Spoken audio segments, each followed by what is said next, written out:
नमस्कार, आप live cities देख रहे हैं। मैं हूं जय शुक्ला।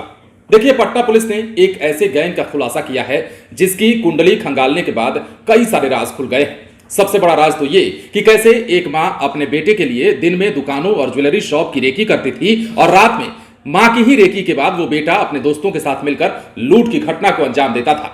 सबसे पहले तो आपको यह बता दें कि राजधानी पटना के फुलवारीशरीफ थाने की पुलिस टीम ने इस घटना को अंजाम देने वाले गिरोह के मास्टरमाइंड समेत 3 लोगों को गिरफ्तार किया है और इस गिरफ्तारी के बाद पूछताछ के दौरान जो खुलासा हुआ है वो बड़ा ही चौंकाने वाला है। दरअसल अंतर जिला लुटेरा गैंग के 3 अपराधियों को फुलवारीशरीफ थाने की टीम ने गिरफ्तार किया है। इनमें से गिरोह का सरगना वार्ड नंबर 6 का रहने वाला प्रियदर्शी कुमार उर्फ दर्शन यादव, ईशापुर का मोहम्मद आरिज और उसकी मां फहमीदा खातून शामिल हैं। प्रियदर्शी के ही गिरोह ने बीते साल 6 नवंबर से 28 नवंबर के बीच पटना में मेडिकल और ज्वेलरी दुकानों में लूट की 6 घटनाओं को एक के बाद एक अंजाम दिया था और इसी गिरोह ने कंकड़बाग में इंडिकैश की एटीएम को भी उखाड़ दिया था।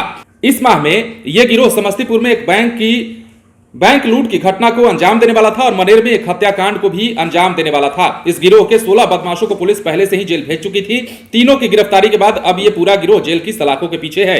प्रियदर्शी की गिरफ्तारी का खुलासा 2 दिन पहले ही हुआ था। एसएसपी मनोजीत सिंह ढिल्लों ने कहा कि एक महिला सहित 3 लोगों को गिरफ्तार किया गया है। तीनों की गिरफ्तारी से बैंक लूट और हत्या की घटना को रोका गया है। प्रियदर्शी की निशानदेही पर समस्तीपुर में भी गिरफ्तारी हुई है और सबसे खास बात यह कि जब एसएसपी को जानकारी मिली कि यह गिरोह का सरगना प्रियदर्शी फरार चल रहा है तो उन्होंने गंभीरता से लिया और एएसपी मनीष कुमार के नेतृत्व में टीम गठित की गई।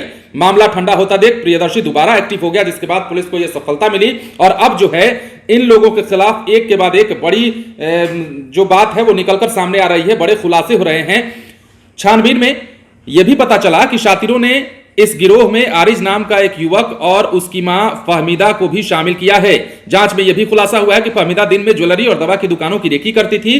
फहमीदा ही अपने बेटे आरिज को सूचना देती थी, जिसके बाद अपराधी लूट की घटना को अंजाम देते थे। तो जरा सोचिए कि इन 2 मां बेटों ने मिलकर किस प्रकार बड़े बड़े घटनाओं को अंजाम दिया और कैसे, मतलब सोचने वाली बात है कि कैसे एक मां अपने बेटे को गलत रास्ते पर धकेल सकती है, कैसे एक बेटा अपने मां को गलत काम में शरीक कर सकता है। यह भी अपने आप में अगर भावनात्मक दृष्टिकोण से सोचा जाए तो अजीब लगता है, लेकिन ऐसा हुआ है और ऐसा हो रहा है। अपराध की कई घटनाएं ऐसी हो रही हैं जिसमें ऐसे ऐसे तथ्य और ऐसे ऐसे खुलासे निकलकर सामने आ रहे हैं जिसे यकीन कर पाना शायद सबके लिए मुमकिन ना हो। लेकिन यह बात तय है कि इस गिरोह का जब खुलासा हुआ है तो पटना पुलिस को बड़ी कामयाबी मिली है और पहले से ही चूंकि 16 सदस्य इसके अंदर थे और अब इन 3 लोगों की गिरफ्तारी के बाद अब यह पूरा गिरोह जो है कहा जा रहा है साफ हो गया और यह पूरा गिरोह जो है वो अब जेल के अंदर ही रहेगा। लेकिन जो खुलासे इसमें हुए हैं वो काफी चौंकाने वाले।